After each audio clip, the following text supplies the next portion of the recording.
human moment of appreciation, that in itself is such an indicator and has such an impact.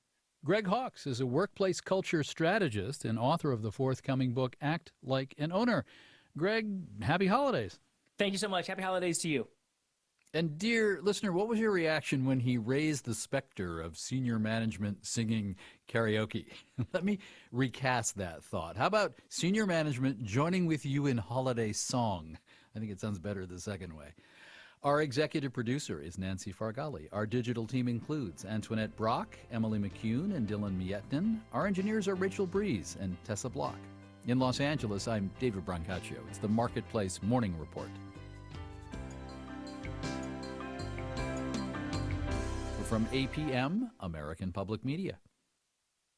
Good morning. This is meteorologist Russ Murley. This is your WTJX local forecast for Friday. This is the 12th of December. We'll enjoy plenty of sunshine, upper 80s to near 90 this afternoon. East to southeast winds at 10 to 20. Spotty showers, upper 70s tonight. Look for an afternoon shower, upper 80s tomorrow. Spotty showers tomorrow night, 77 to 81. And we'll enjoy plenty of sunshine Sunday, upper 80s to near 90. Rip current risk will be high today, so take extra caution if you're headed into the surf zone. Coming up on American Masters tonight, celebrate the life and career of legendary actor Dick Van Dyke on his 100th birthday. That's American Masters tonight at 10 on WTJX TV, Channel 12.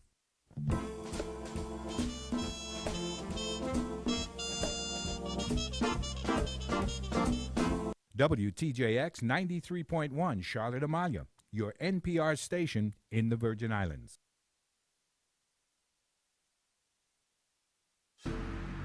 The views and opinions expressed on Analyze This are entirely those of the on-air participants and do not reflect those of the station's board, management, staff, or underwriters.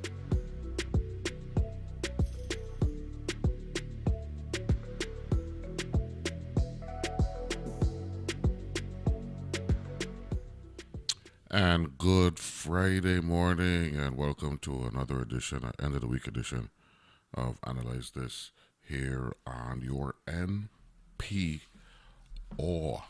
station in the U.S. Virgin Islands, WTJX FM 93.1. We're yours truly, Neville James. Beautiful day here in paradise. Matter of fact, it's gorgeous. Good way to start the weekend. We got a great show line up today. Gonna be talking. CHANT has a workshop scheduled for tomorrow. So we'll be talking with Miss Ayana Fluellen. And I think we might have someone calling in as well, maybe. Chalana gonna be calling us? We're gonna have Miss Frandel Gerard calling from CHANT. Okay, good. Frandel from CHANT. Frandel Gerard. Okay, good. And then Tatianna Watts is going to be joining us to talk Kidsville in our number 2. Let's get right to it. Dr. Ayana Fluellen, good morning. Good morning. How are you? I'm doing well this morning. Thank you so much for having me this morning. Not a problem. Give us some background about yourself again. Yeah, so my name is Dr. Ayana Omilade Fluellen. I'm a professor at Stanford University. I'm an archaeologist, and I've been doing historical archaeology at the Estate Little Princess, which is the headquarters for the Nature Conservancy, with a really fantastic group of archaeologists. We've been doing work there from 2017 until 2023 when we finished excavating, and a large part of that was ensuring that Croix youth were actually a part of the excavation team with us and learning alongside us. So a brilliant scholar, Dr. Alexandra Jones, would have a really fantastic youth training program out there for every year that we were excavating in the enslaved village there. And it really instilled in us a desire to really ensure that the heritage and material culture that we were recovering, that we were in a practice and relationship of ensuring that that material had its way, found its way, and stayed in circulation on St. Croix. So this project that we're going to be talking about today, Librarying Through Archiving, is really built out of that initial project at the Estate Little Princess to ensure a kind of long-term stewardship engagement around history and heritage on island. Where are you from originally? I was born in Atlanta, Georgia, raised in Miami, Florida. Oh, yeah? Yeah, yeah. What part of Miami? I went to school in Miami. My mom went to Sunset, but I was raised in West Kendall, but I still do have my 305 number. So I held on to it, and you can't get it anymore. Yeah, I went to the University of Miami, so. Oh, so did my aunt. She's an educator and went to the University of Miami for education. Yeah. South Beach. Coral Gables. Mm-hmm. Yeah, it's a whole different part of Miami. That's one thing about Miami, though. All these different communities and towns. Yeah, I've never seen anything like it. And right next to each other, like you have rich people in Fontainebleau, and then right next to it, you know what I'm saying? Exactly. The exact opposite. How'd you get into archaeology? I got into archaeology really from my mother. When she was raising me, she was a single mother. When she was raising me, she would take me to a lot of free activities and events when we were living in Tacoma Park, Maryland at the time. Mm-hmm. And I fell in love with museums. So then when I went to college and I was trying to figure out what to do, someone introduced me. It was a professor that introduced me to archaeology through anthropology. And they were like, you can be the person that recovers the objects that are in the museum exhibits that you love so much. And I was like, okay, I'll give that a try. And the first site that I excavated on was the Kingsley Plantation off the coast of Jacksonville, Florida on Fort George Island. Mm-hmm. And it had a complex history. It was a plantation site that was owned by a white gentleman named Zephaniah Kingsley, but he had a black wife that he legally married in Cuba who pretty much ran that entire space, Anna Magina Jane Kingsley. And I thought that that was a really interesting story. So my introduction to archaeology was like, oh, you could tell stories that generally are not shared very publicly about really expansive black lives in the past. So I fell in love with it from that point forward. Now you working at Stanford now? Yes, I am. I've been there for, I guess I'm completing my third year, so I'll be going into my fourth year. Where'd you go to college at? I went to the University of Florida, so go Gators. Oh, you went to Kidsville? Yeah. Go who? Go Gators. Excuse me? Go Gators. Are you FSU? Did you go to FSU? No, I'm a Hurricane. Yes, you shared that. My apologies. This conversation could be over real quickly. You know what I'm saying? No, I'm just kidding. Yeah, we're good with that. What's Stanford like? We hear so much about Stanford and, you know, that highly revered institute out there on the West Coast in Palo Alto. Yeah. I think for me, I found a really wonderful pocket at Stanford because I feel like Palo Alto can be so full of the kind of like burgeoning like tech industry, mm-hmm. which sometimes could feel really impersonal. But in my department for anthropology, really like humanities, arts, and sciences, it just feels like a different orientation. So I love to share that my department is one of the most diverse departments, I would say, on our campus. We have faculty that are from around the world, who are studying a myriad of different topics. Like I'm one of 3 Black women that are professors in my department. And the majority of our students are also doing work around the world that are coming from a myriad of different orientations, which is really exciting. So I think when people think of the tech industry, that kind of populates like the imagination of Palo Alto. I'm really grateful that, you know, I found a space that feels really comforting and holds not only the kind of like scholarship that I do, but holds like the multiple identities that I carry as well. You were here with a group of about 4 or 5 of you were here. Yeah. A while back. How's the rest of the gang? Yeah, the rest of the gang, I feel like the rest of the gang is doing a lot of different work. Mm-hmm. So I'll start with Dr. Alexandra Jones because she did this fantastic youth field school with our program at the Estate Little Princess. She actually has the only Black-run cultural research management firm, so that's doing archaeology in the Virgin Islands, and she has a home here on St. Croix. So really wanted to highlight the like ongoing work that she is doing.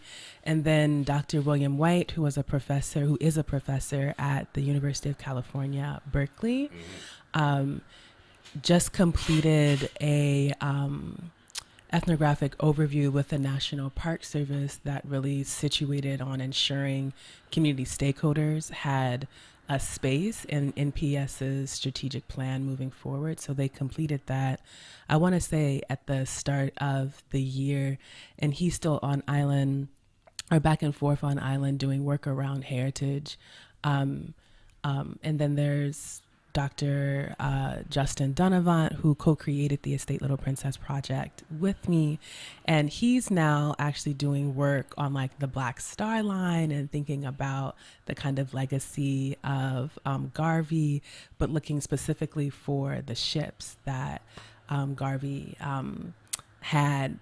So that's like a really exciting sort of tangent. And then our last one, Dr. Alicia Odewale, who had been doing work long-term on island with the National Park Service and then also came and joined our project, is doing fantastic work now back stateside with the Tulsa Race Massacre. But on island, she's also still leading a wonderful project on heritage trees that's also in partnership with CHANT. So it's really exciting. So folks are a little all over, but a lot of us are still really situated and dedicated to continuing our love, desire for heritage in the USVI, and also just ensuring and sharing heritage more broadly outside of it. You mentioned Garvey. Mm-hmm. Marcus Garvey. Mm-hmm. You familiar with who his mentor was? Hubert Harrison. Yes, and I'm trying I didn't mean to test you, but you did. You had me on the spot. I had to think for a second, but I passed it. You passed it. There's a wonderful new biography that is coming out. I can't remember the young gentleman's name. He's a professor, but I'm seeing him standing next to Dr. Chin at the Caribbean Studies Association conference like a few years ago. But so much of what Justin's work is around Garvey situates on the ships themselves and the kind of history of those ships that are underwater and in waters surrounding Cuba, but also the kind of ties that I've seen from these kind of great figures that we turn towards, if it's Marcus Garvey and Garveyism, or if it's the Harlem Renaissance, just really knowing the roots, right, have here. Forbidden Genius of a Black Radicalism. Yes, yeah. And I feel like it just came out either like earlier this year. Yeah, this is originally published 2025. Mm-hmm. Brian Koba. Yes, yeah, yeah. And that book, when I tell you, that is a thick book. He did his research. So how you describe it? What's the word? It's a thick book. Yeah, okay. Okay, good. Good morning, Frandel Gerard. How are you? Good morning. I'm doing well. How are you? They're coming in and out. Situate the phone a little better. Okay. How's this? Good morning. There we go. How you been? Happy holidays. Happy holiday seasons. Greetings, everyone. Thank you for having me and having us. Not a problem. So how you been? I've been good. Busy and good.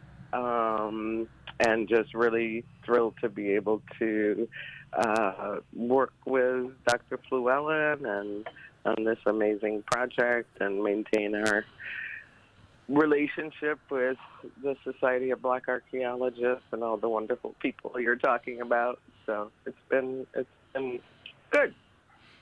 For those who don't know about CHANT, give some background before we get into more details. Sure. CHANT stands for Crucian Heritage and Nature Tourism. We're a community-based nonprofit, and our physical space is in Frederiksted. And we are focused on the preservation of our culture, heritage, our built-in natural environment, and are doing work in the tourism sector, the environmental sector, and the cultural sector in preservation, and have had the pleasure of working with Dr.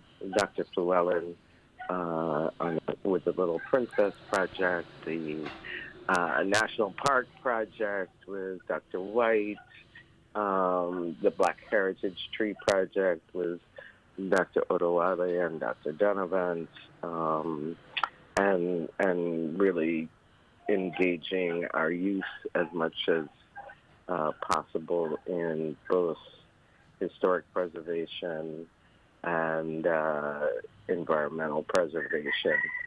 So we're doing a lot. Okay. That's awesome. Dr. Flewellen, you're into archaeology. Mm-hmm. Have you studied the history of the Virgin Islands? Yes. I don't know if I'll pass another quiz, though. No. I wouldn't do that. I wouldn't do that to you. Because the reason why I asked is because our history is beyond rich. Yes. Oh, my goodness. And it's territory-wide. It's not limited to one island. Oh, absolutely. Right? Absolutely. One of the big, not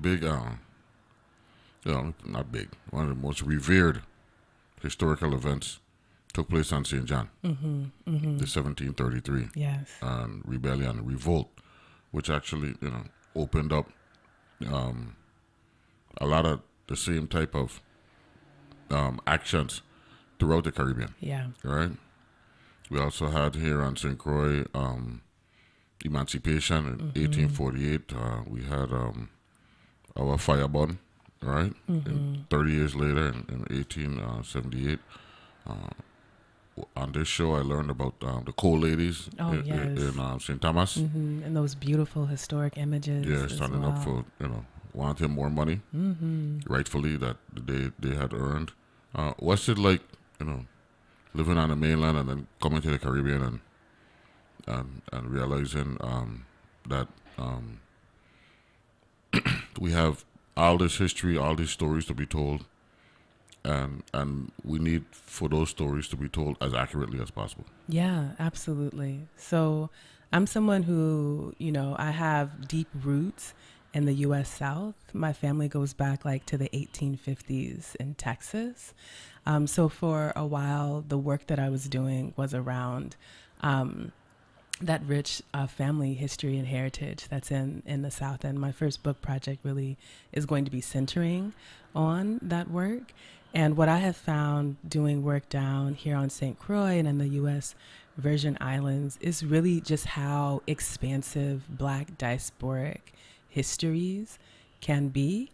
I feel like oftentimes what I have experienced being stateside is that there's sometimes a kind of centering of African American experiences.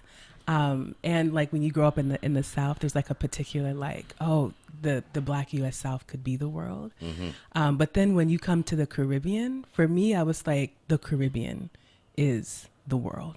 And the history that I have learned here and have been able to excavate here on St. Croix, and then some work that Dr. Justin Donovan and I did on St. John is really a testament to that. It's the fact that so many people were moving throughout these islands brought together so many different cultures, races, ethnicities, oftentimes through very violent and challenging means, but it produced this very rich history, this very rich heritage, and you can see it in the faces of people who are here today and in the buildings and architecture that still remains. So it opened my mind. I was just oh my goodness, what the kind of history heritage that can be shared, needs to be shared, is so much more expansive. So I've been in a great deal of debt and gratitude to the work that I've been able to do here. Farnell, what's it like for you working with CHANT and hearing Dr. Flewellen articulate the validation of why we need to embrace what is so rich? Well, I guess it helps it helps support the work that CHANT was founded to do, which was first to tell the authentic history, share the authentic history and culture of the Virgin Islands and St. Croix specifically in the tourism sector, and to engage Virgin Islanders in that sector so that the representations to the outside world were consistent with the lived reality of the people of African descent and the indigenous peoples of these islands. Let me stop you right there because we're going to a break. I don't want you to start articulate another thought, and then I got to cut you off. We're talking with Frandel Gerard from CHANT. She's on the line, and we got Dr. Ayana Flewellen here in the studio, archaeologist, and working on powerful projects here in the Virgin Islands, librarian through archiving, right? That's a metadata workshop, and that's going to take place tomorrow. Yes. Right? So we'll get into details for the workshop as well. Be back right after this.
And we're back here to analyze this on a nice Friday morning historical conversation taking place with Frandel Gerard for Philippa Amparo. Morning. Morning. And for those who are listening, if you were listening a couple of weeks ago, and when Vivian Everson and Sandra Gerard was on, this Sandra's sister, so you could tell two of them well spoken, having come from a union of intellects. So I just wanted to put that on the record, Frandel. Okay, it is what it is. So don't hold it against me. Don't hold it against me. Oh, right? No. Right. And we got that's. Go ahead. You say something? No, I said that's the lineage. It is what it is. What it is, right? So yeah. I ain't fighting that. I'm a big fan of both of them. You know what I'm saying? So, I just want to put that on the record. If you hear me talk with affection to Frandel, is mommy and daddy were true Crucian, true Virgin Islanders. So, and I find that to be just a awesome characteristic. So, don't hold it against me. And Dr. Ayana Flewellen, good morning, Doc. How are you? Good morning. I'm doing well. You speak Crucian now, man. I could hear it. During the break when we were talking, I could hear the Crucian twang. Well, if you hear it, I give thanks to Stephanie Chalana Brown, who's probably like my biggest support advocate. She'll always be testing me on different idioms or things like that to see, do you have it yet? Do you know it yet? So No, I heard it. I heard the twang in your voice. It sung like one of we. It'll get there eventually. You know what I'm saying? So we're good with that. Um, Franda, what's it like for you as someone who is in the business of promoting our history, nature tourism, and we have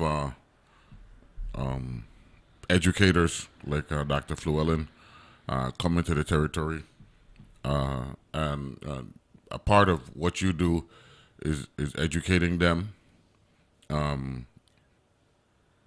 as to the real, trials and tribulations that our ancestors went through, and not only that, a lot of the structures that they built that have actually withstood the elements, unlike the most recent structures that are built, which is a part of why nature tourism has value. Talk a little bit about that.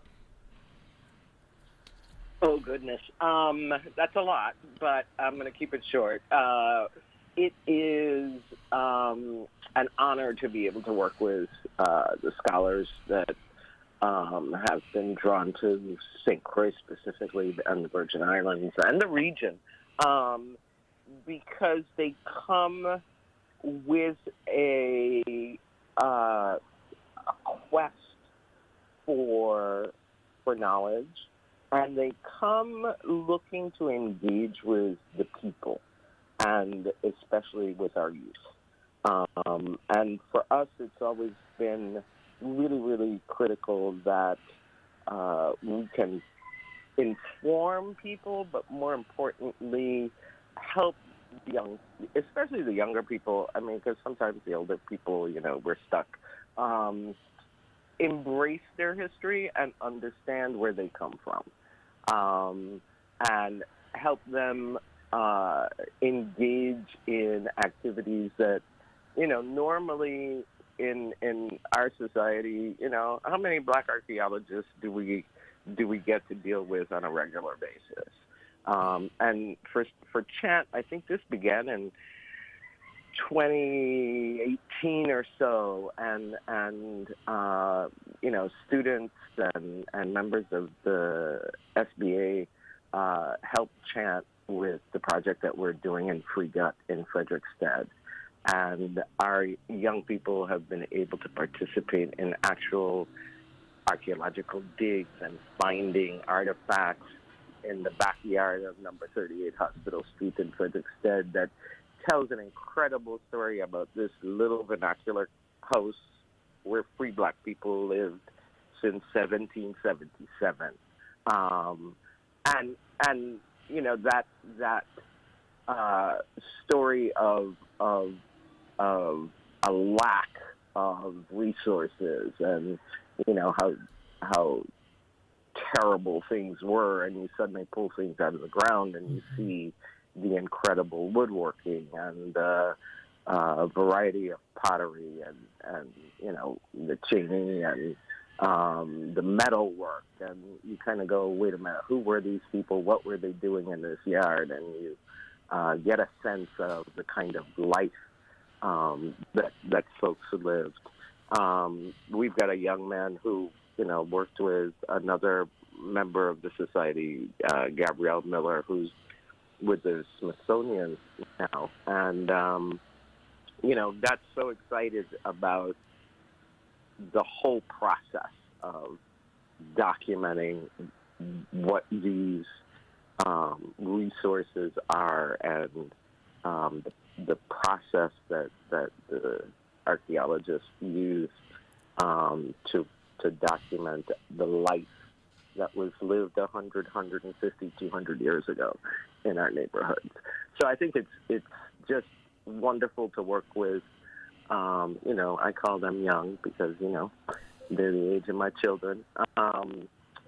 Younger people who are, the quest for knowledge is at the forefront, and the sharing of that knowledge with our students, our young adults, and then the larger community. because you just type in their names and you see, tons of articles and research projects, and where, St. Croix is mentioned and the people of St. Croix are mentioned, and there's a growing awareness of the cultural heritage significance of this island we call home, that we sometimes ignore the richness of the lives lived, and the legacy that our people have.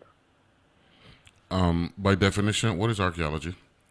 Archaeology is the study of the human past through material culture, so the everyday objects that we manipulate that make up our lives. No, you talk a lot about excavating. Yeah.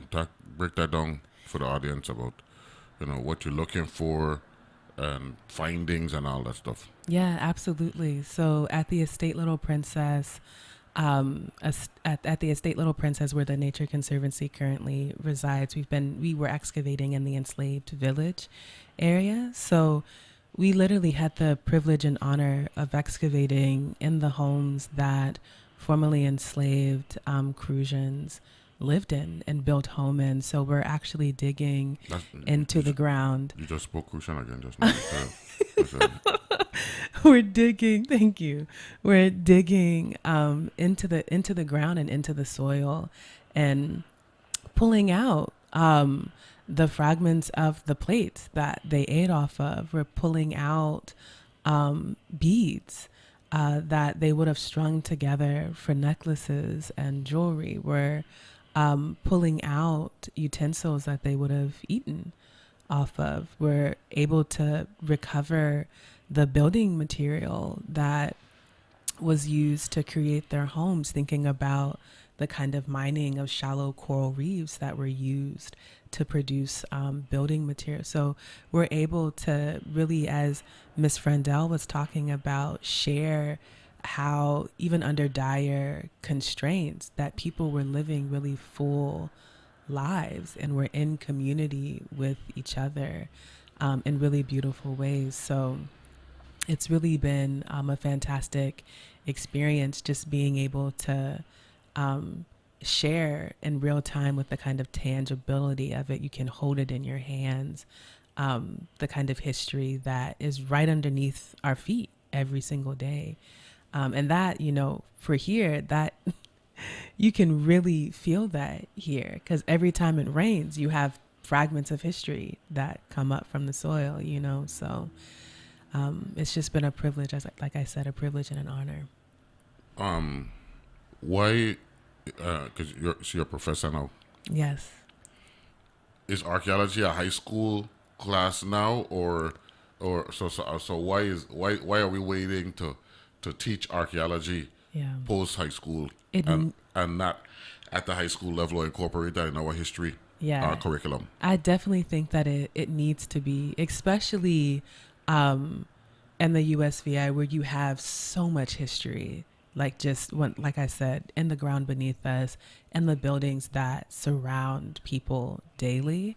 And if, Dr. Alexander Jones were sitting here next to me, she would say high school, it needs to be in elementary school and middle school. And she does a lot of work really ensuring that kids from 12 are in the field with her, with their hands in the dirt to really be able to feel that history. So I definitely think that, and part of the kind of larger conversations that we've been having, especially with the Department of Education, with Miss Stephanie Chalana Brown, who's the Director of Culture there, and the collaboration that we've built with them, particularly for the project Librarying Through Archiving, is really trying to set the foundation for having that archaeological work in the school curriculum, because it's one way to really introduce students to history, heritage, is to let them actually hold it in their hands and then talk about,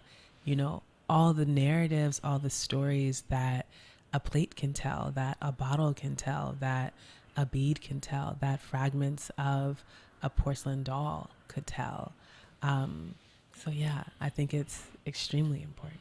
What's your take on that, Frandel? in terms of our curriculum, and maybe if we could find ways to incorporate archaeology and not just history as articulated?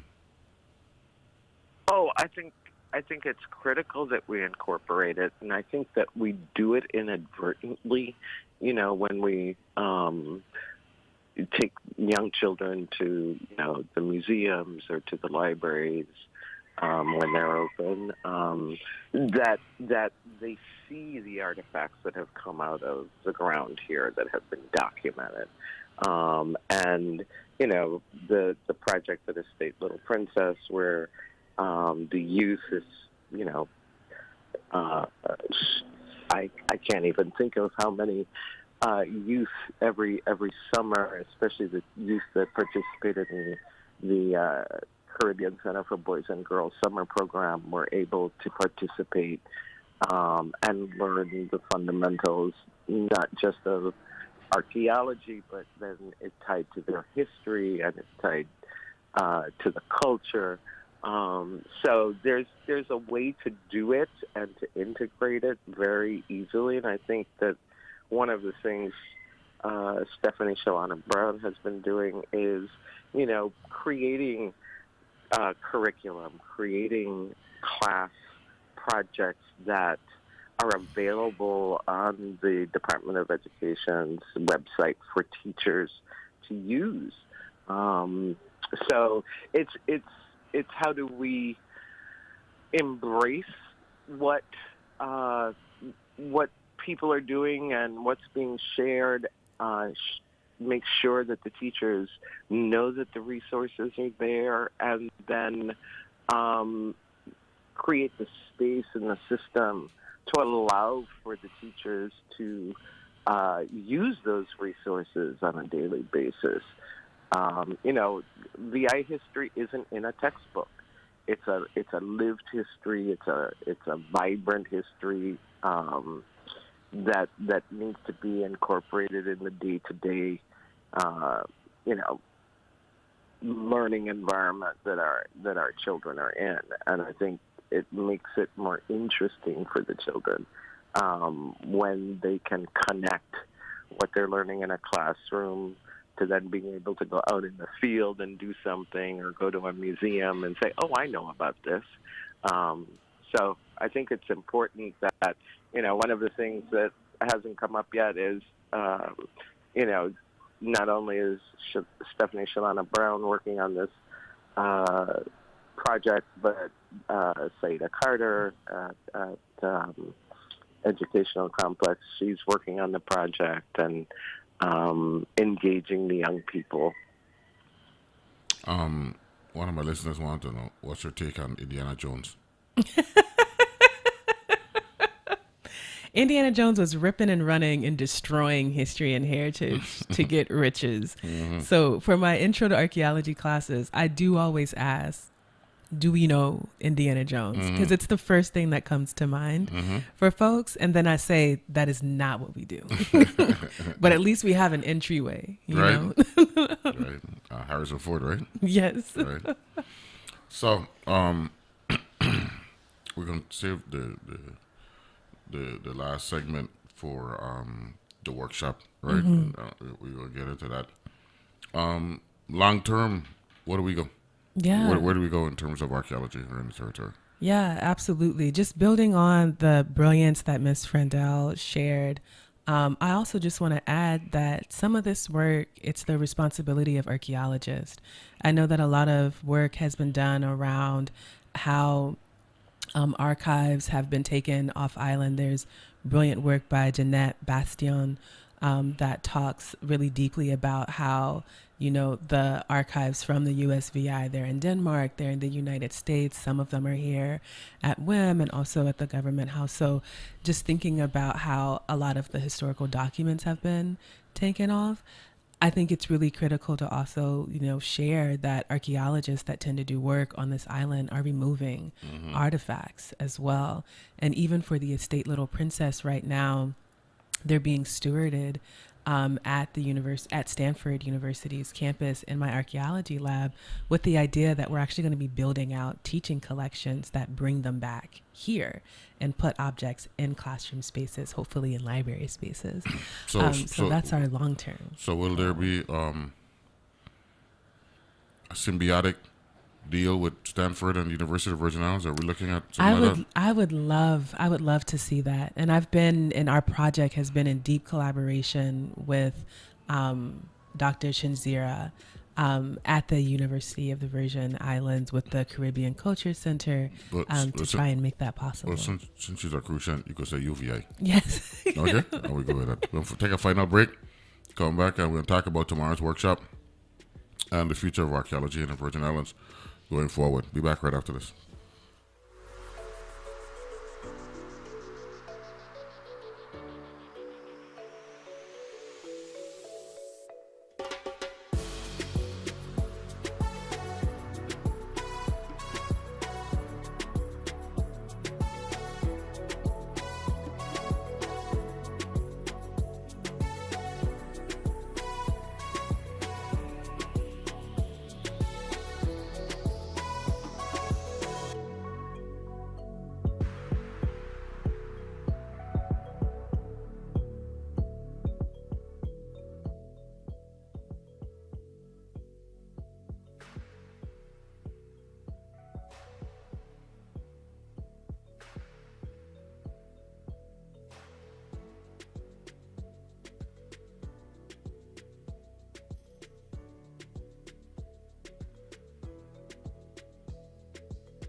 And we're back here, analyze this, and we got Dr. Tatianna Watts and Frandel Gerard joining us. They got a workshop tomorrow.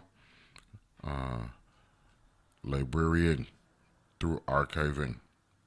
Metadata Workshop taking place tomorrow at CHANT. And it starts at 10 a.m. To 4 p.m. Before we do that, Frandel, Wallace Williams been texting me.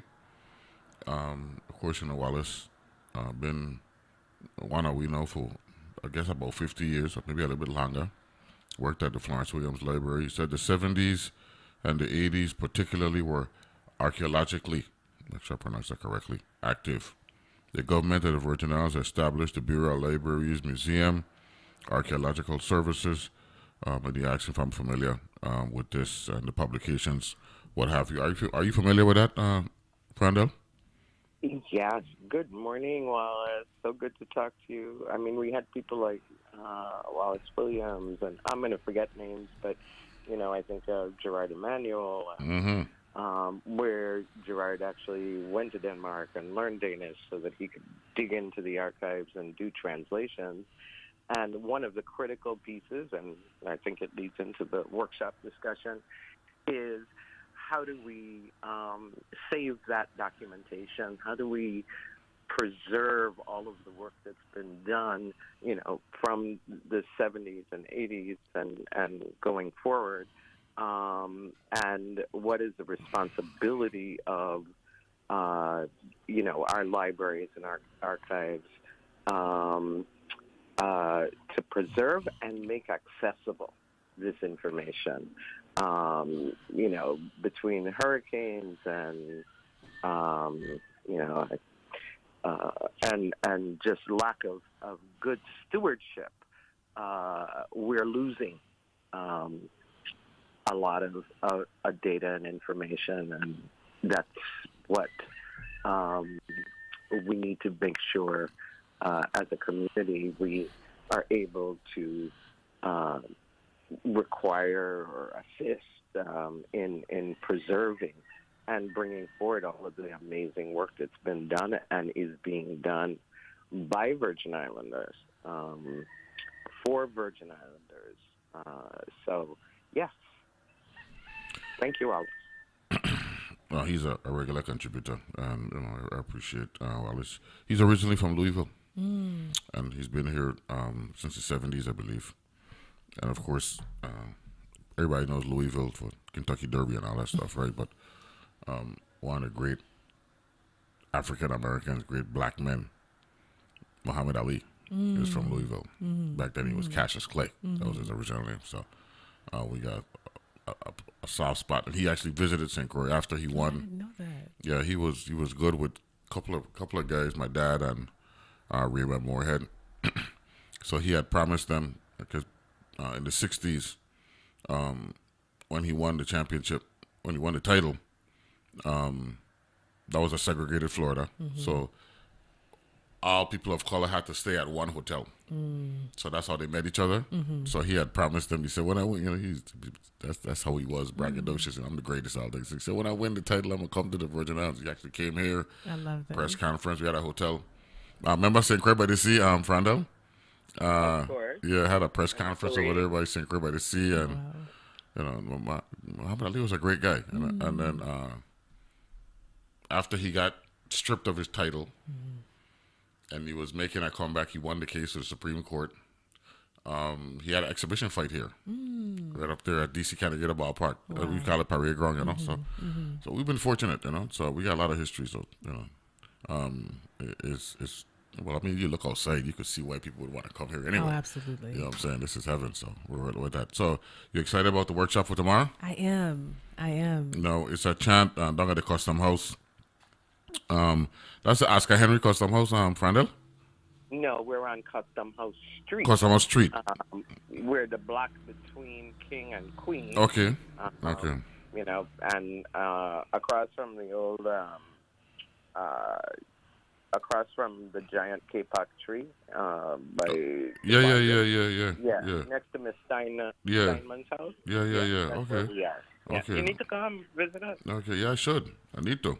Yeah. No, so you asked some questions here. What is metadata? Yeah. Break that down. So metadata, it's all of the information that's kind of behind the scenes for every image document that you have. And this particular workshop is really ensuring that we're having a deep conversation around how we're thinking through organizing, cataloging the personal collections that people have, like with their grandparents, from their parents, from themselves, and then with organizations as well.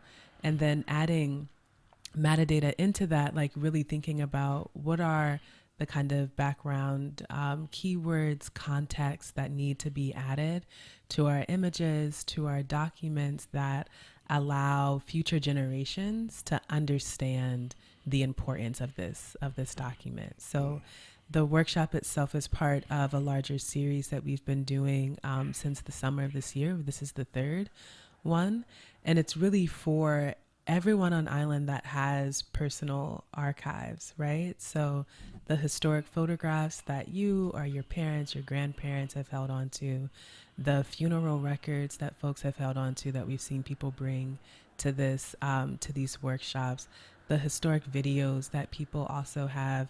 And really what we're doing is capacity building to really share skills that from experts like Dr. Aleia Brown, who's going to be leading this workshop, to ensure that not only these larger institutions like WIM or UVI are holding on to and stewarding our St. Croix and USVI's documents and history and heritage, but that people can do that in their own homes, right? That they could do that on their cell phones, that they could do that on their own computers to really be able to hold on to your own history, heritage in ways that preserve it long term. So that's like one aspect. And from this particular workshop, I'm thinking of Miss Amina and Miss May Cornwall, who really desired to have these workshops build out into a larger digital archive that is community run by a space like CHANT that allows people to have a digital home space and hub for their family organization archives. And we're doing work, this weekend to really flesh out what that looks like, what it needs to incorporate, how people can feel safe and secure and sharing, the digital sort of copies of their beloved records.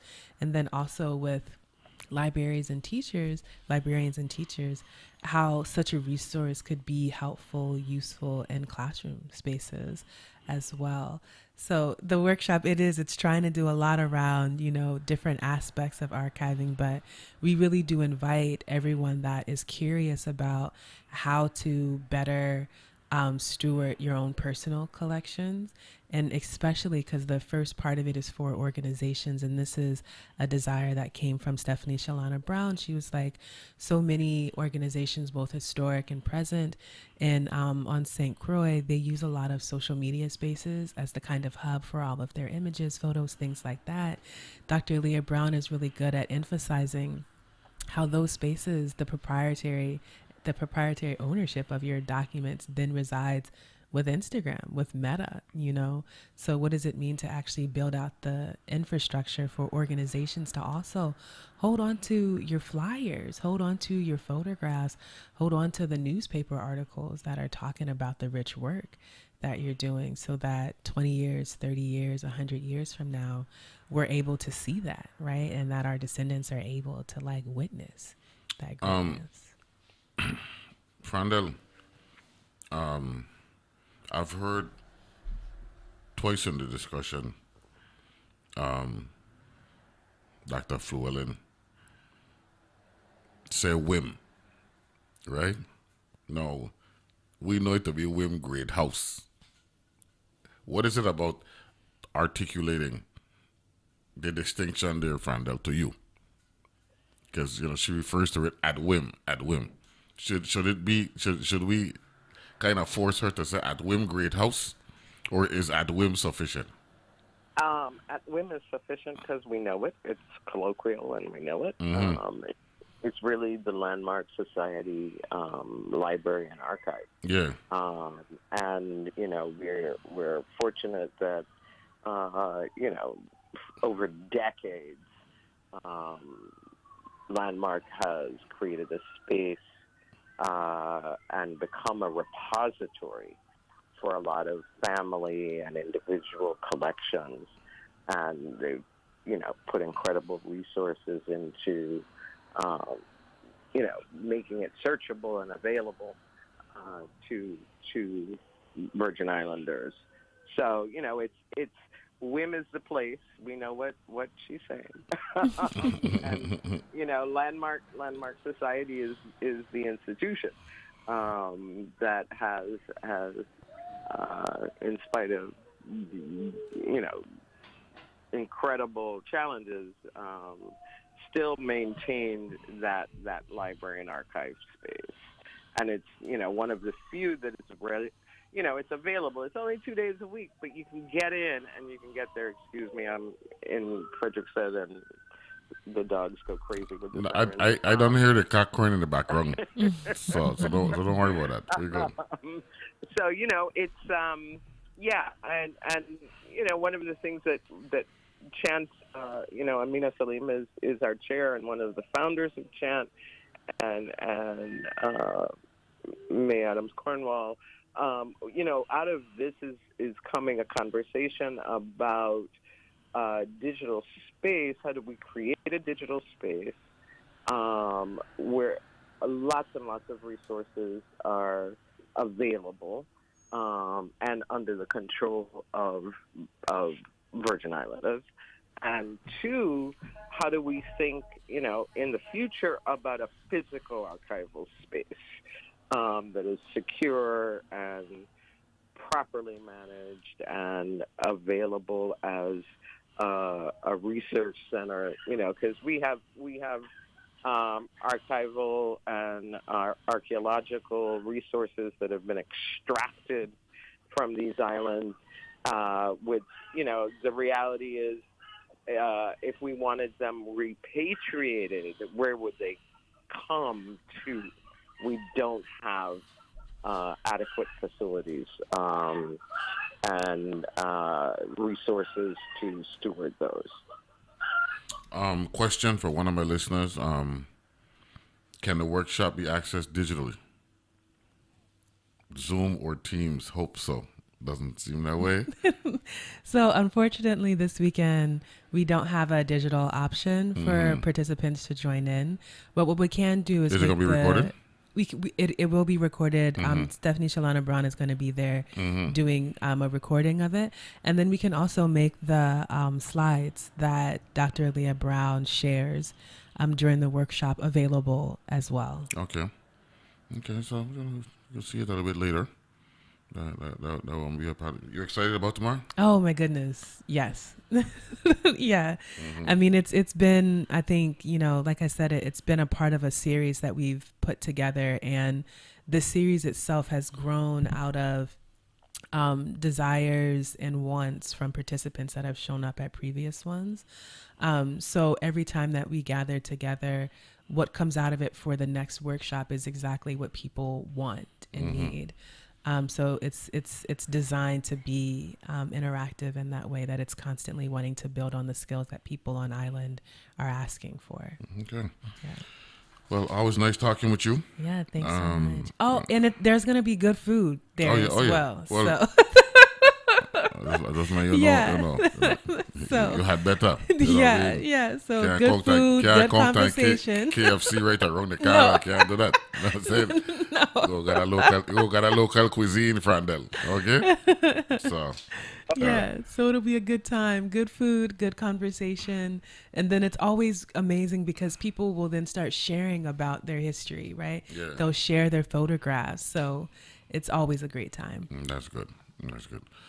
Like I said, Frandel, always a pleasure talking with you, and the work, commending the work that you do at CHANT, Crucian Heritage and Nature Tourism, right?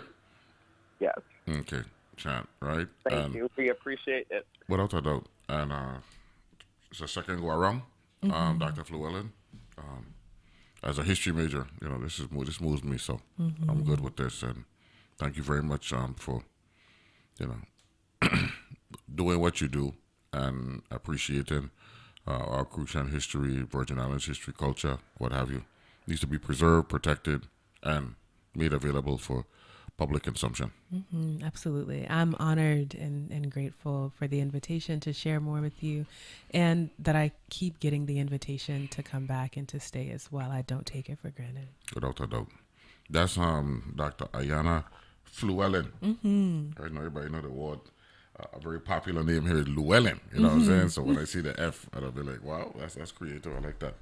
So tomorrow, okay, here's the event details. At the CHANT, the address is 217 Custom House Street, down in Frederiksted. It's a 10 a.m. to 4 p.m. event, December 13th, Saturday, December 13th, down in the West. Okay, art librarying through archiving, metadata workshop taking place tomorrow, right down at CHANT. Dr. Aleia Brown will be leading the workshop alongside such partners as the Society of Black Archeologists, CHANT, Guardians of Culture, CMCArts, and the Division of Virgin Islands Cultural Education. We'll be back right after this.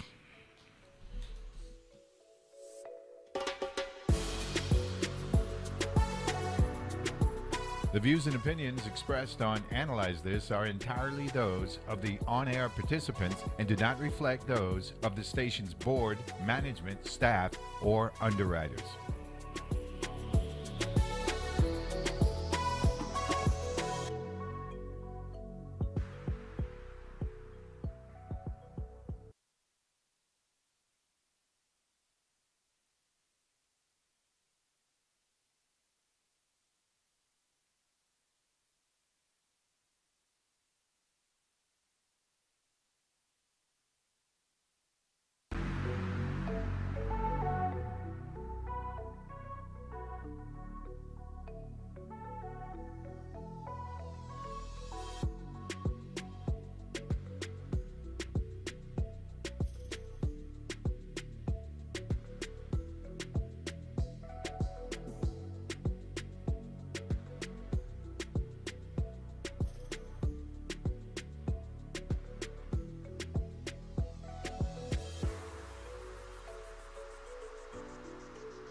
The views and opinions expressed on Analyze This are entirely those of the on-air participants and do not reflect those of the station's board, management, staff, or underwriters.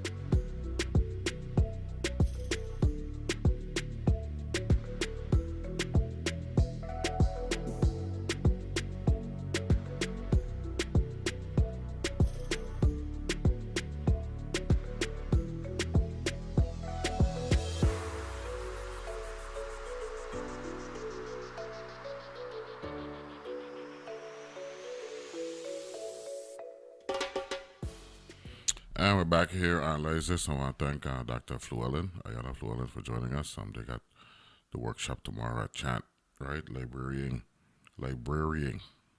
through archiving, metadata workshop taking place tomorrow at CHANT. And that goes from 10 a.m. To 4 p.m. And for Andel Gerard, of course, for Philip and Amparo and what they do at CHANT. Don't forget tomorrow, we announced it last week, but don't forget tomorrow, there's holiday gift wrapping. Okay, taking place at the marketplace, formerly Plaza West. That's going to take place tomorrow from noon to 6 p.m.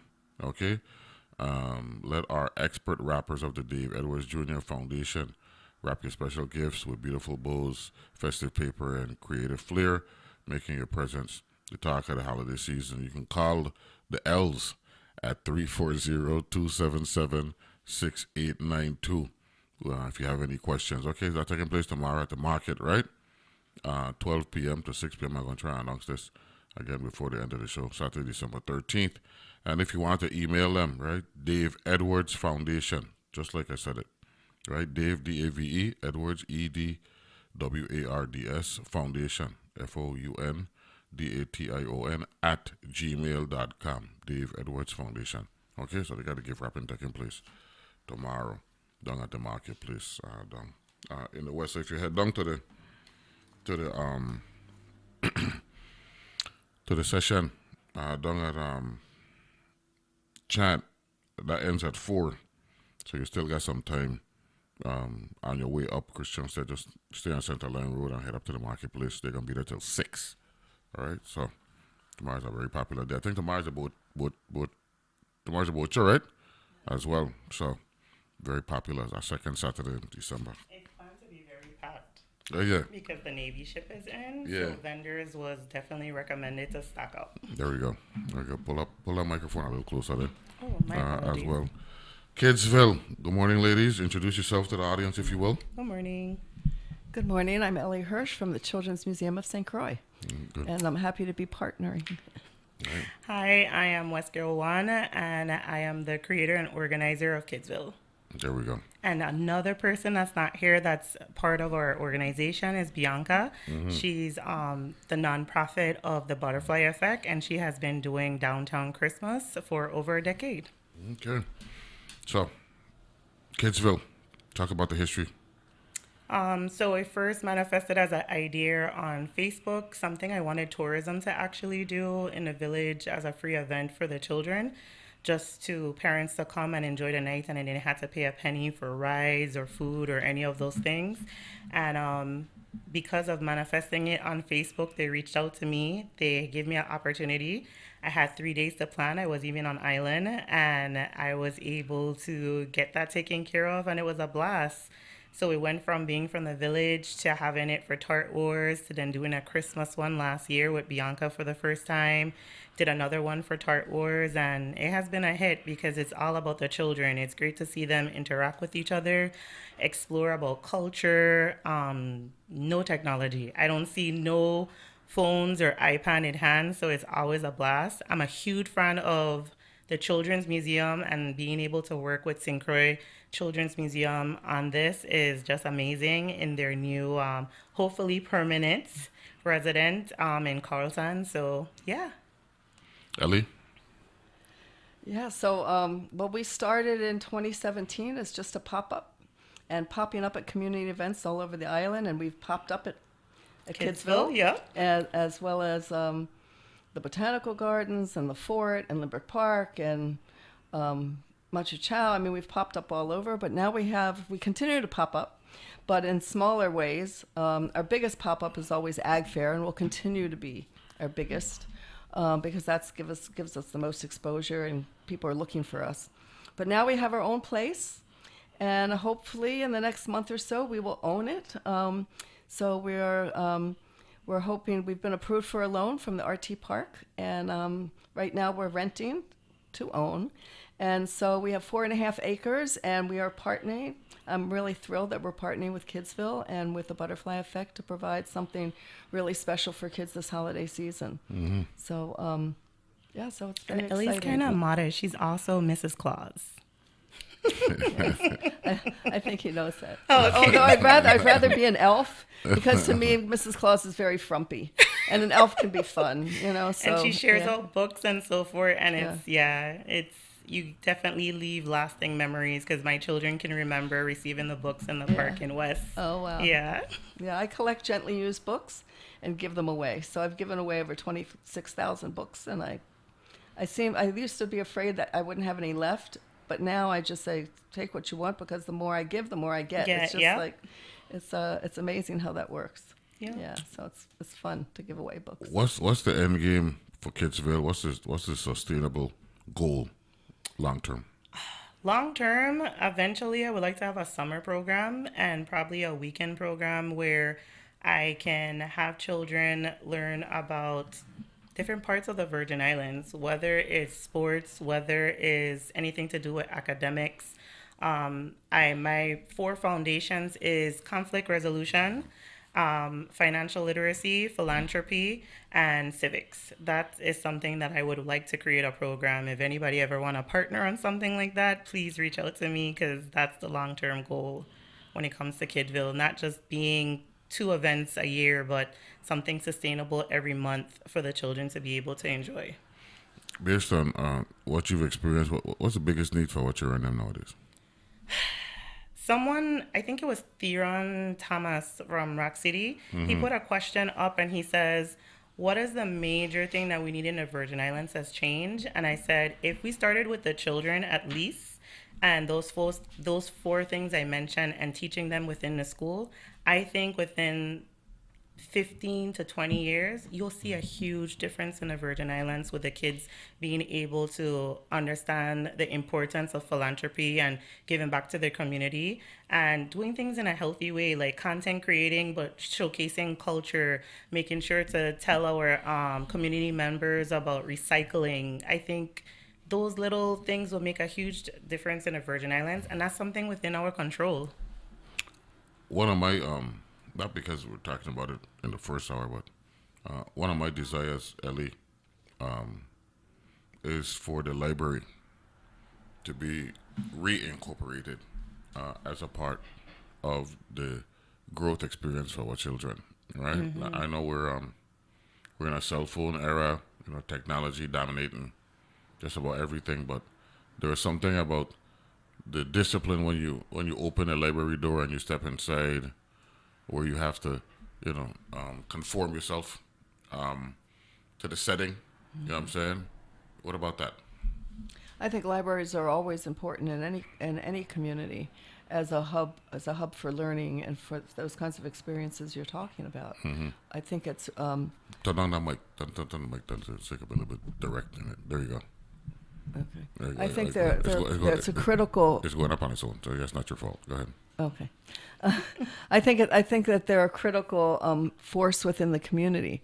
I don't see the Children's Museum doing everything. I don't see necessarily the library doing everything. I don't see Kidsville doing everything. But I think the partnerships that we can create to bring a joy of learning to children, and so that they have a concept of lifetime learning. And I think that to learning throughout their lives, things change rapidly in this community everywhere. Things are changing rapidly, and I think it's important for children to have that sense of, I can accomplish new things, I can learn new things, and it can be fun, it can be enjoyable. And I think the partnerships that we create in making that happen is really important. And the other thing that I really like to promote at the Children's Museum is that we're a two-generational approach, because parents have to come with their children. Yeah. And it's amazing to see how they interact with their children. They start to see their children as successful and see their children as being able to do things. They get to and be I children didn't know themselves. I didn't know that they could do that. And the other thing that's amazing is when we're painting shacks and calabash, parents are doing it too, that they may not have had those experiences. And so that there's this bond, I think, that gets created, and that sort of recognition that I can do these things with my kids too, and I can be my children's primary teacher, which is what they really are. So you're a believer in the sum of the parts. Yes, absolutely. Equal in a collective whole. Yeah, I don't think that one group, one agency can do it all. I think there's takes a village. It does take a village, Yeah. absolutely. And so I think if we partner, I think there's different groups that do sports and dance and music and drama, but if we can expose children and help them find their purpose and their passion by providing opportunities, I think that's important. There we go. Let's go. When you're coming back in the chair. You said what? When you're coming back in the chair. When you're ready for me. I don't want to take over, but it was good. I like it. I don't know you do it every day. I don't know you do it every day. I hear about you before I know you. You know what I'm saying? So, but one thing I noticed about you ain't afraid of that microphone, Miss Sandy. You don't attack the mic, which is a good characteristic. So. Thank you. I appreciate it. I hope I was doing justice. I was like, that's some big. I didn't feel the shoes at all, but I tried. How Tart Wars is you, right? Tart Wars is a joint between, there's underneath the umbrella Westgale, yeah. We were talking about it, I forget who my guest was. We were talking about it recently. They're going to come to me, who the guest was. But events is a part of the growing up process here on St. Croix as well.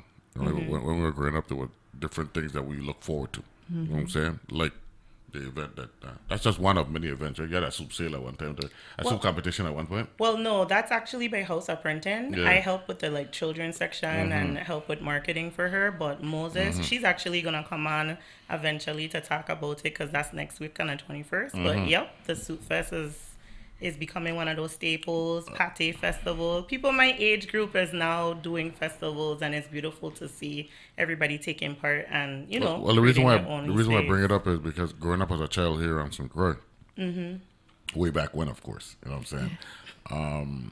We look forward to certain parts of the year because we knew certain things were going to happen, right? Certain events were coming up. You know what I'm saying? So, when you got Kidsville. You had 2 events right now for the year? Yes, I had Tart Wars and Kidsville in back in the summertime, and now it'll be Kidsville again. And then I also sit on the board for FETA. We're trying to make our comeback and so forth, and we did partner with our town, Frederiksted, and we did a kids night where the children showcased their culture. Like, it was nice. Rookie was there with his band. King Derby, he had his little culture bearers as well as 2. Kaiso Inc.?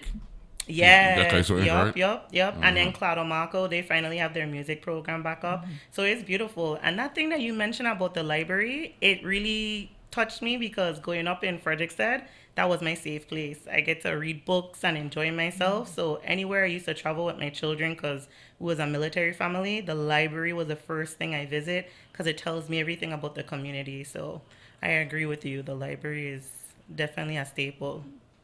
Traditions across the globe. Talk about that. Well, what we're trying to do is we recognize that probably the majority of the community of St. Croix celebrates Christmas, but we have lots of other people in the community that have different celebrations this time of year or other times of year. And so we wanted to be inclusive. And so we're bringing in and having different groups lead children in different activities. So we have a Japanese Kings, activity, Japanese, 3 Kings, of the Islam community, the Jewish community, Hindu, Baha'i, Buddhist. Each one will have a booth with an activity to do with children. So Kwanzaa? And Kwanzaa as well. You don't want to leave that out. No. Of course, and then Crucian culture as well. Crucian culture will be permeating the event. We have wanted Maple to coming out with Casey's, and that was a childhood favorite. So, yeah. So we want to be inclusive and for children to learn about each other because we are one community. But this time of year is a very active time of the year as well. I mean, between now and 3 Kings Day, anything and everything is going to happen. Man, right, there's so many events happening at once. My mind is like, ooh. Yeah. I think it's because Thanksgiving was so late, so you only have like 3 weekends to pack it in instead of 4. So I think we overlap with each other a lot. They just had Stanley the Serenade celebrating 20 years. The first of 3. We're actually doing 3 this year. Yes. Yeah. Normally we do 2, so we're doing 3. And we have a Midland and a East in addition I thought that was awesome. Oh, nice. in addition to the Frederiksted event Wednesday night into Thursday, 4-day morning. What else are we looking to provide for our children? You know, the spaces, you know, the Children's Museum obviously is an asset. But what else are we looking at? You know, we can't ignore, you know, what's going on around us, right? And we want them to be as flexible in mind growing up. You know what I'm saying? We don't want them to be that rigid. You know, we want the discipline, but we want them to be flexible. But what else are we looking at in terms of that educational process? Well, I think to me the educational process is first you have to have children get engaged. And they get engaged when they're enjoying what they're doing. So I think we've taken too much of the joy out of education. And so we need to be putting joy back into it. And really, our big philosophy is that children learn through play. And so it's amazing to see and watch these aha moments that happen as they're playing, as they're learning. And then to be able to talk about what phenomenon they're seeing, what's happening, why did that construction fall down? How can you support it to make it stand or whatever? But I think the first thing is we have to get kids engaged, they have to enjoy. And another thing is I think we need to focus on what internal gifts that they have, so that we can emphasize things like, instead of just saying good job, but to be able to say, you showed a lot of patience when you're waiting for your turn. Or asking them questions how they feel about it. Yeah. Right. And instead of saying, oh, well, your painting's beautiful, well, are you satisfied with your painting? Yep. You know, I recently just learned that as a parenting tip, because my daughter usually asks me like, Mom, do you like it? And my friend was like, you need to ask her if she's proud of it. Yeah. And I didn't think about that. And I was like, so now I'd be like, are you proud of your work? Were you satisfied with that? And one of my favorite quotes from Einstein is, the highest form of learning is through play. Right. So I always emphasize that in my house. So yeah, so we're all on the same agree. page. Yep. For sure, we're on the same page. Kidsville event takes place Sunday at 10 a.m. to 4 p.m. at the Children's Museum of St. Croix down at Estate Carlton number 25 in Frederiksted. We'll take a break. Be back right after this.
And we're back here and analyze this. The name you're talking about, the Bell family. That's who own the building. I believe so. Yeah, I just pulled it up. The Atlee McFarlane building in West. Yeah. That one, the library. Let me see. I think I had her name on there too. Yeah, they said the Bell family previous owners once added bells to the ornamental staircase to represent their children, giving the building its nickname. So. Yeah, thank you for providing more of that history. When I heard that, I was like, that's awesome. That Apparently someone donated a home for it to become a library. The Atlee McFarlane Peterson Public Library, located on Strand Street, was built in 1803 at the south end of Strand Street, and houses Frederiksted Small Library and the former private residence is a fine example of Victorian architecture. That floors, those wooden floors, was very epic. Yeah. So the Bell family, so there was a Bell family. So thanks for the education this morning. Appreciate that. Yeah. Well, thank you for expanding on it. Yes. Yeah. So, West Girl, I noticed something with you. What? You know, yank when you're ready and then talk the Crucian twang, which is a beautiful thing, actually. The vacillating from, how the rawness of our English and the corporate jargon, right? So that's actually because of my upbringing. Mm-hmm. Like, my mom is from Barbados. My dad is Crucian. I am probably 8 You're not Clark? Yeah, I'm a Clark. Yeah. So I'm Campo Rico? Yep. Okay. I'm 8th generation Crucian. Mm-hmm. My great-great-great-grandfather came here from Ireland and set his roots here, left his seeds and went about his business. But I am a mixture of, my godparents was Jewish, and some was Puerto Rican, and then my grandparents, like, I didn't even know because they was raising me a lot when I go to school. I used to pronounce my TH with PH, which is like a Bajan thing, and I thought I was speaking Crucian, and I definitely wasn't. So I have a mixture of blend when it comes to my language. It flips. You're your own melting pot. I am my own melting pot. So you hear like Bajan tones come out, you hear Crucian tones come out, you hear like proper yanking come out. Like, it's a mixture because that's how I grew up. Yeah. Ellie, talk about that. You're an educator. You from Baltimore, right? Originally? Yeah, originally. Yeah, good memory. That's what he good at what he does. Yeah. And you've been here, what, 50 years? Not 40 quite, years? 45. 80, right? 50 years, Ellie. Yeah, 50 years. Long time. More here longer than anywhere else. You said Hugo, so that's a long time. Yeah, but I was already here. And so you've been communicating with our children, educating, right? In one way or another, yes. And the beauty of educating and being educated, because once a man, twice a child, right? Is being around all these people. Like, I'm in a class and I went to St. Dunstan's, right? And private school, parochial school. A lot of people, moved here from the mainland, for obvious reasons. I mean, it's right there. Yeah, you know what I'm saying? I'm one of them. You know what I'm saying? And so, we're in American jurisdiction, right? So we get to meet people and we get to learn about, certain parts of America where they lived and all that stuff. That, to me, I don't think there's the enough of our appreciation of wanting to learn other cultures and realizing as a result how rich and how valuable our culture is here in the Virgin Islands. Is that something that we could, at what age do you think we should start getting or attempting to get our young children to have that kind of appreciation? Well, I think that, or is it an osmosis type thing? in some ways it's an osmosis type of thing, because one generation passes on culture to the next generation. Mm-hmm. And so it really makes adults responsible for instilling and being examples of the best of the culture for the next generation, because that they will emulate what they see. And my father used to say, "Do what I say, not what I do," but but that's false. And then he'd laugh because he knew that doing what he did was just as critical as what Prime he said. example, yeah. And so I think if we're going to pass on our culture to the next generation, we have to be good examples and think about the values that we want to exemplify and pass on. And so I think that starts with children learning their own culture. And then as they expand and meet other people, to start to appreciate, they need to be exposed and start to appreciate other cultures. What you said about Baltimore, I mean, when I grew up in Baltimore, every culture was separate. It was a port town. So when people came, all the Greeks settled in one neighborhood, all the Italians in another neighborhood, all the Jews I in brought another. that up. I brought that up during a show, either this week or last week, where people are big on Washington and Philly and all that, but Baltimore, right, which is actually the conduit for Philly and Baltimore. That's the port city where all the ships came in because they ain't had no planes then. Right. Check what I'm saying? So we were all separated. Yeah. And even in the deeds, in the deeds, it was written up until 1952 where you could live or where you couldn't live, really. Oh, wow. And so my family couldn't live in certain neighborhoods. Wow. So, and I couldn't go swimming in the pool that I could walk to. So I wanted my children to have a more diverse experience. Baltimore's become more intermingled now.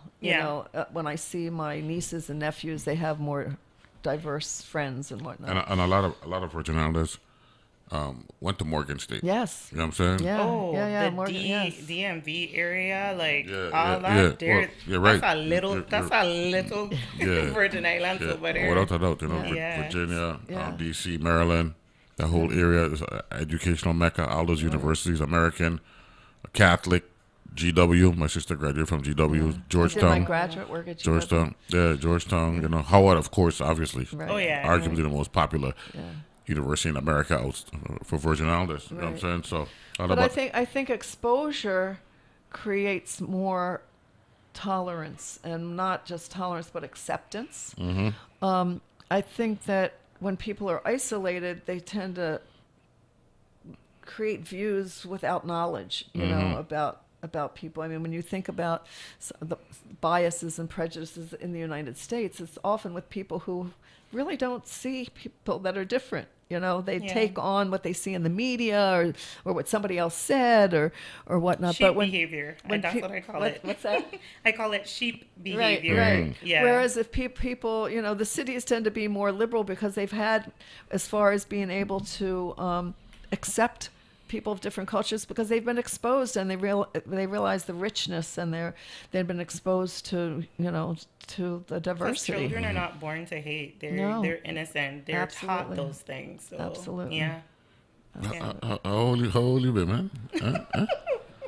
In my 30s. No, sir. You not the way you the dog, yeah. I've been raised by elders. Yeah, but you're but just listening to your But it's true. to your story. Yeah. It's true. Yeah.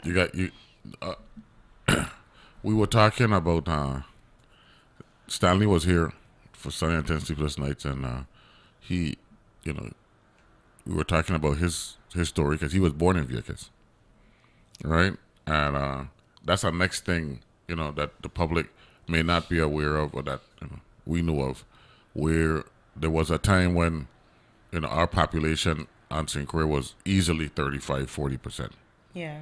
Hispanic, right? Because they came here for the cane. Came to work, economic, and Or chased out. But that's what I'm getting to. Yeah. Stanley said they wanted to chase all of the people from Vieques, Wow. right? And there was a percentage of the native of them who said we ain't going no way, which is a beautiful thing, right? You got to put up that resistance, right? So to hear you talking, my sister, her roots come out of Culebra, right? Oh, wow.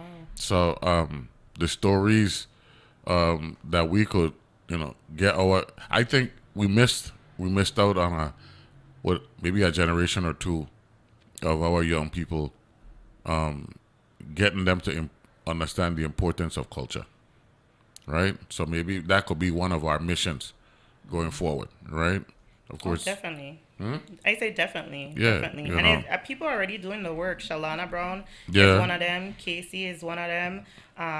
There's many people Frandel. out there. Yeah. There's many people Who you out there just that had on. still. Who I just had on, yeah, Yep. Dr. Llewellyn. And I wanted to Yeah. become like that old time of, I remember going Wim Great House and Miss Clark. She used to very well dressed, but it was always with Madras influence. And she would do storytelling underneath the big tree, and then you get your Johnny cake with a little sugar on it. But you're walking those they had the best Johnny grounds, and cakes you then. don't know. You're having fun, but you don't know like the importance of that. And now that I'm older, I found out Wim Great House holds a lot of our records, like when our families actually reach here and so forth. So yeah. Good resource. the discussion I was referencing was we've got the Virgin Islands Architecture Center for Built Heritage, and Miss Dima was here along with Donna Christensen, right? So we were talking about the history, and one of the parts of that discussion was our ancestors building cities like Charleston and Savannah. That's why when you go to those cities, those coastal cities, The White House. you'll see buildings that are similar to downtown Frederiksted, Christiansted, Cruz Bay, Charlotte, you know what I'm saying? So to me, we have an opportunity right now that we need to take advantage of. We're grateful, that the Children's Museum actually coming into full effect, like we say in the hip hop game, right? Coming into full effect at this particular point, because education is that's a critical component of your society. And when we look at the data, right? I had on the St. Croix Foundation, and they're doing the kids count and all that stuff, and we've lost a significant amount of our children. Our school population has been reduced by 17,000. Wow.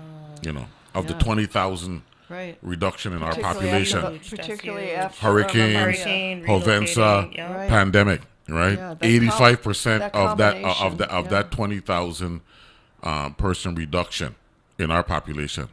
85% of that is children. When you look at the data, right? Right. And the hardship they have as well too. Bianca even mentioned the other night when we did another interview that a lot of parents who can't afford to get clothing for the children, the first day of school, they miss like a whole week or two until the parents can afford it. Wow. So that's why part of her nonprofit, they collect school clothing and to at least grant each child to have the opportunity to have a clean, brand new, fresh press uniform to go to school. Neighborhood Pharmacy does their backpack giveaways. They've been doing it for such a long time. So community members want our children to be able to strive, not just survive in the Virgin Islands, but to be able to. So they have people out there who really want to push for it. And these are things that we never even imagined growing up. Yeah. When school starts, we come in fresh, right? And it was like parents knew that was an obligation. It's like an expectation for the children them that look, I got brand new garments, right? Oh, my garments got to be, brand new. So to hear you saying that we've had children who couldn't even go to school because, that. Yeah. One of my volunteers, Lynn, she's told me, because it was the anniversary of her mom's death, and she said being able to do kind gestures for other people is the way how she carry on her mom's legacy. Her mom used to make uniforms in Mali for other children. She said to the point that everybody got their uniform before her. She used to sometimes feel sad. I was like, your mom got you. But stories like that makes me feel like we're carrying on the mission Like of the people cobbler who are done for us. Children have no shoes. Right? So good. So, But, yeah. big event on Sunday, 10 a.m. to 4 p.m., Ellie. Yes, it's going to be big. They have so much things to look forward to. It's going to be bigger than we've ever had because we're partnering. Yeah. And we're going to have probably 20 tents of activities. And that's just activities. That's plus what's at the Children's Museum. We're going to have performances by different groups. It's going to be there were giveaways for the kids. Santa will be there. And food as well too. I have some sponsorships. The Landing, Sandy Sweets in the mix.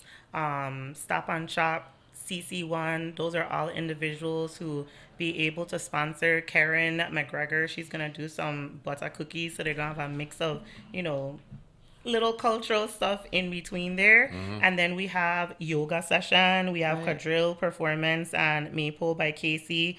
Nathan from Cruz Gold, he's gonna do capoeira workshops as well. The Three Kings is appearing. Moko Jumbies, we love the Guardians. Masquerading with Chalana, because they're bringing back the children's been working really hard for the parade, so they're going to do a little demo of that. We have a modeling showcase by Jason. He's going to have his models represent different cultures.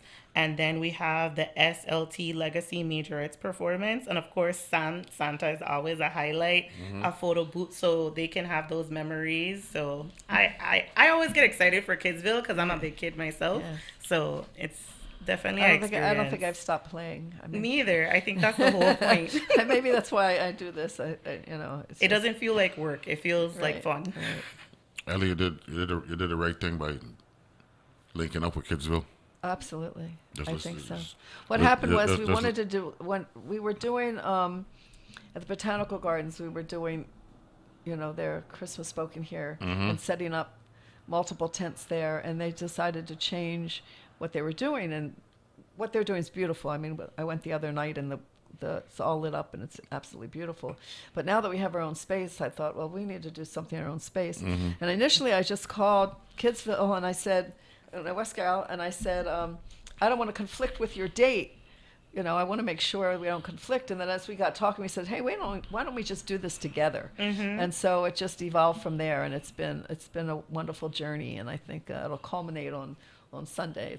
And I hope we'll continue to have these partnerships. Yes, because they have already been to a couple of our Kidsville, and it's always between them and CMCA, because they come out and have their big tent too. It's just like a really beautiful thing to see. And they'll be there as well. Huh? CMC for the Arts will be there as well. Yeah, and we I have love them. different groups that work with children with diverse abilities. We hosted the diversity fair last year, and a lot of those same groups are coming back. GS Okay. therapy, Well, congratulations, therapy. congratulations to both of y'all, and have a wonderful event on Sunday. Thank you you so We much. appreciate your time. That's Thank Ali you Hosh so and much West for having Y'all with the Yankee, the local vernacular here on A little bit of Oasis. this, a little bit of that. That's right. That's right. Singing like West Indian Archie. You know what I'm saying? From Malcolm X. We'll be back right after this.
And we're back here at Oasis, and I want to congratulate Kidsville and the Children Museum of St. Croix. They're going to have a event coming up on Sunday, right?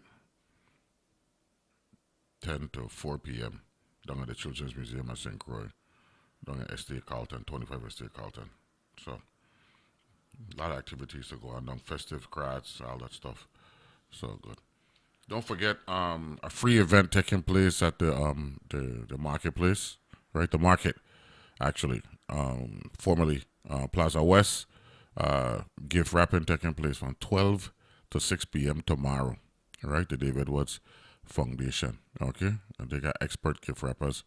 So if you get anything, you buy Ollie, right? Get them wrap up from now. You could knock that out tomorrow from 12 to 6 p.m. Denise Christian and Company, right? They're the L's, and they'll make it work, what have you, all right? So, been a great week, We've had a lot of discussions, of course, very educational. We learn a lot. I'm looking forward to learning some more. We got the weather service on the line. I wanted to talk with the weather service so they can let us know what to expect for today and tomorrow and Sunday before we get back with them on Monday. Good morning. Who am I speaking with?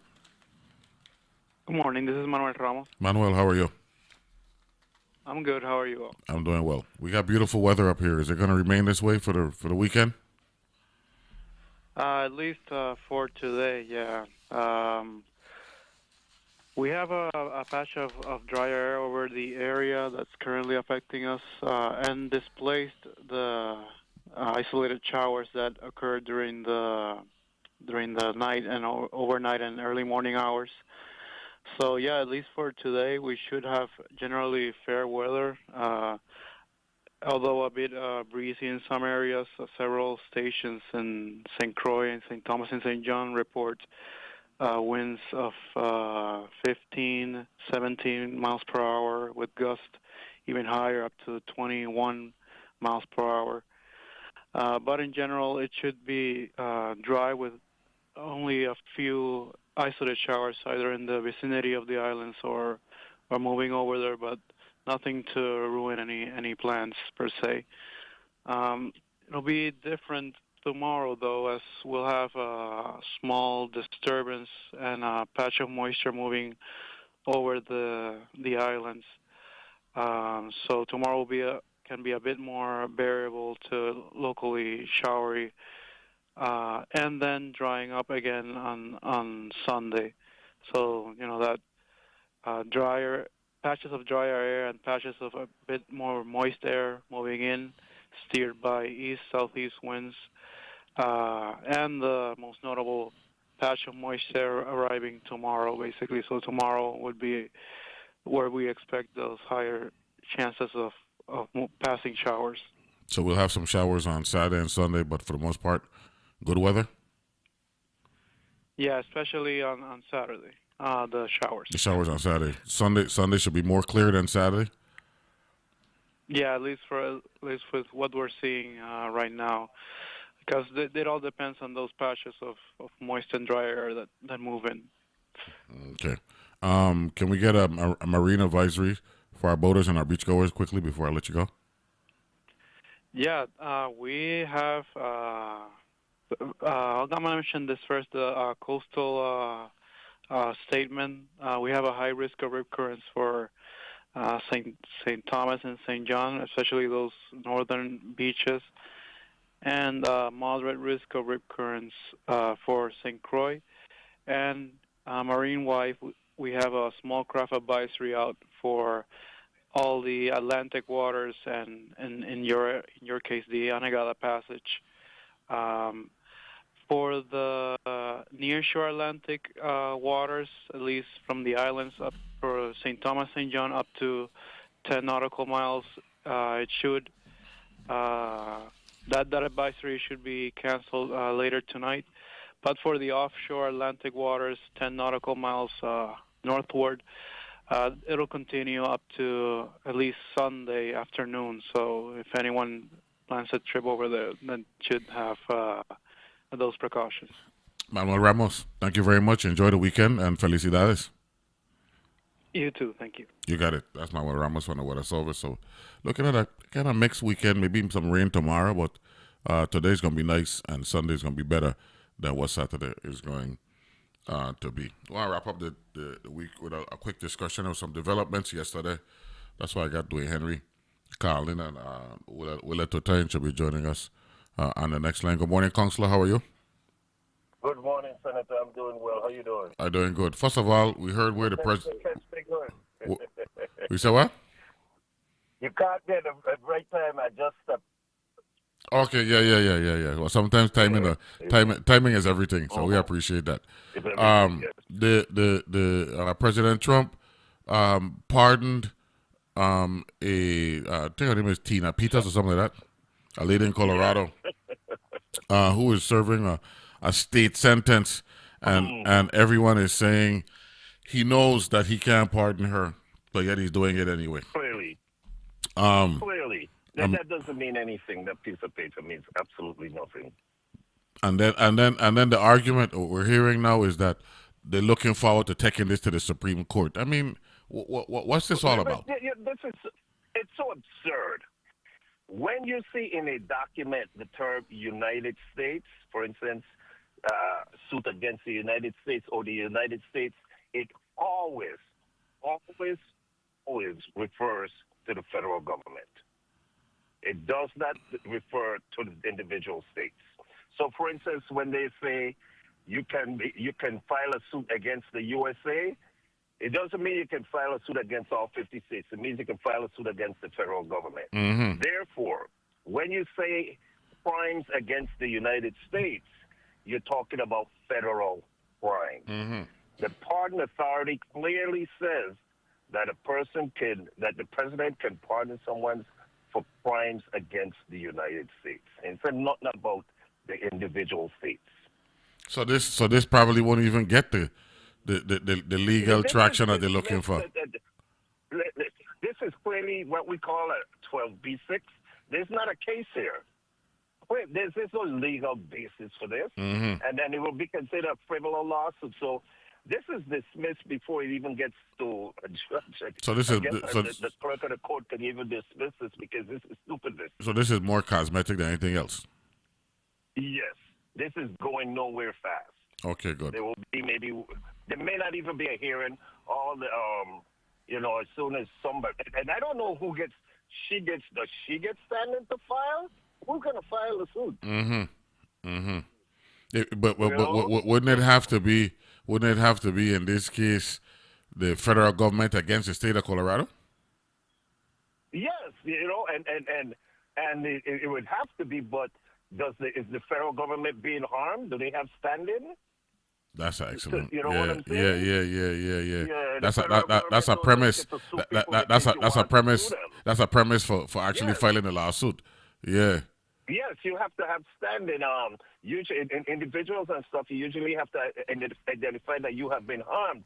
And if you have not been harmed, that's when stuff like ripeness comes up. They say, well, you haven't suffered any losses, so you can't file. You have to wait until you suffer a loss before you can file a lawsuit. That goes towards ripeness, And in this case, and then also, if you have not been harmed, you wait. That's like, they can't file a lawsuit because the policeman beat you up. Only you can do that. You were the one that was harmed, not me. Quickly, Indiana, the president was pretty much threatening them that they had to adopt a redistricting map. Apparently, there are nine representatives, 9 House representatives from the state of Indiana. Currently, the ratio is 7 Republican and 2 Democrats. He wants maps to be redrawn so that it'll favor 9 Republicans and 0 Democrats. Right. And Republicans actually joined a significant amount. I think it's like 12 Republicans. 21 of them. 12 Republicans joined the 19 Democrats, right? Oh, that's what it was? No. I just know it's 21 to 9. No, you're right. It was No, 9 the vote. Democrats voted. Yes. 21 Republicans joined them. So you had twice as many Republicans opposing it as you had Democrats. So the vote was 31 to 19, right? Yeah. And 50 state senators, right? Or state representatives, right? State senators. State senators. I think it passed the state house. It passed the House, right? So it was in the state Senate, and they have a bicameral. They have a bicameral structure in Indiana, unlike Nebraska, which is the only one that has a unicameral along with us and Guam, right? And they said no, we redistricting it. From a political standpoint, why do you think they're pushing back now? Is it because of the polling? Is it because of constituents telling them we don't want to be a part of this? What do you think played a part in that? I think it's a combination of all that. I think people are saying, you know what?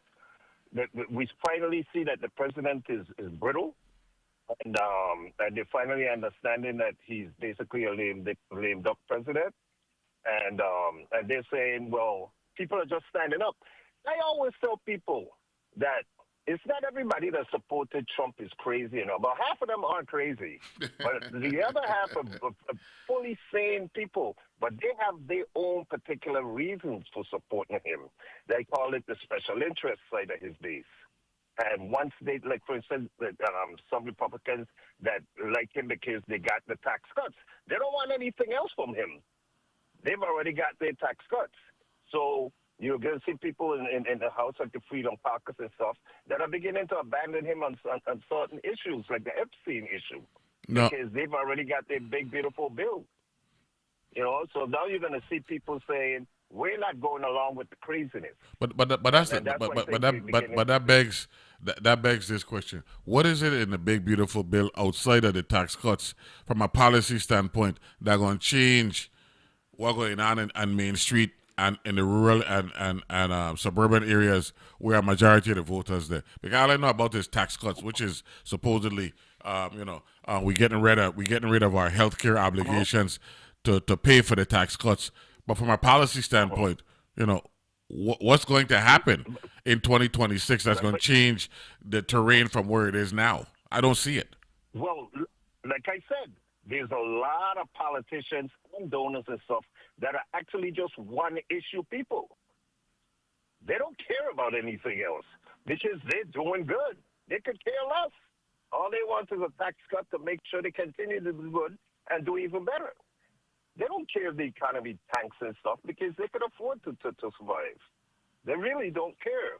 They just care about that one thing. It's just like some of the religious people that the only thing they care about is abortion. They could care about nothing else long as abortion gets banned.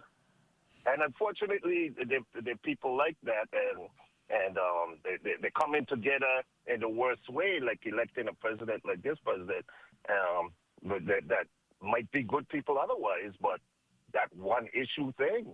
He's a coalition of one issue people, You can remember his argument was, if you don't do what I said, we're going to primary you. Yes.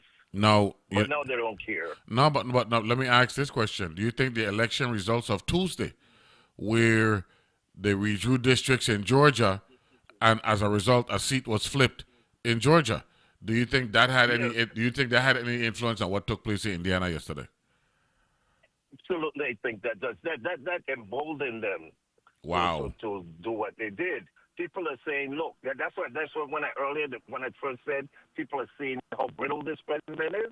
They're realizing that the emperor has no clothes. And then another poll come out yesterday on immigration and the economy. I mean, this is lower. Before it was mid-30s. Now we're starting to venture down into the low 30s now.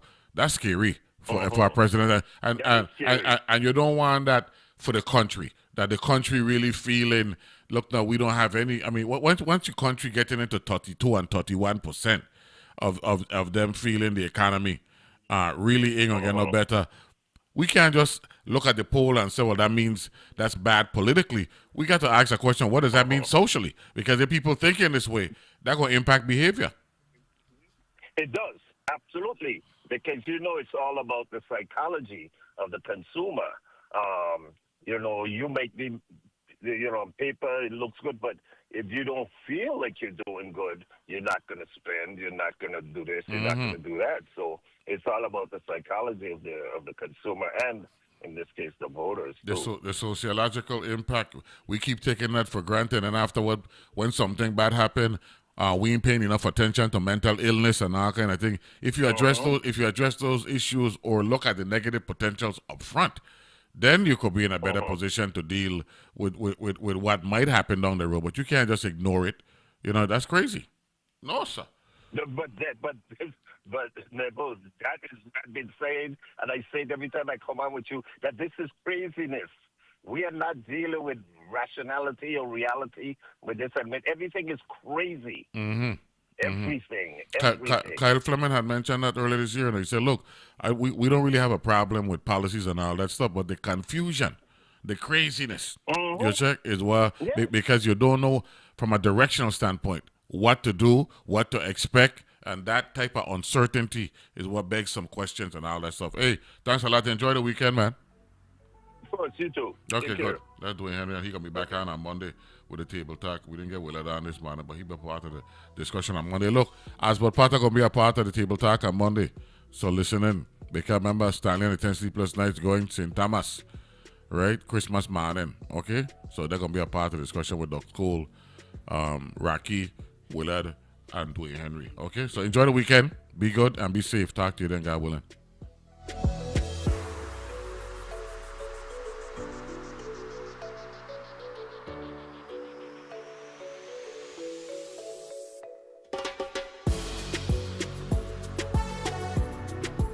The views and opinions expressed on Analyze This are entirely those of the on-air participants and do not reflect those of the station's board, management, staff, or underwriters.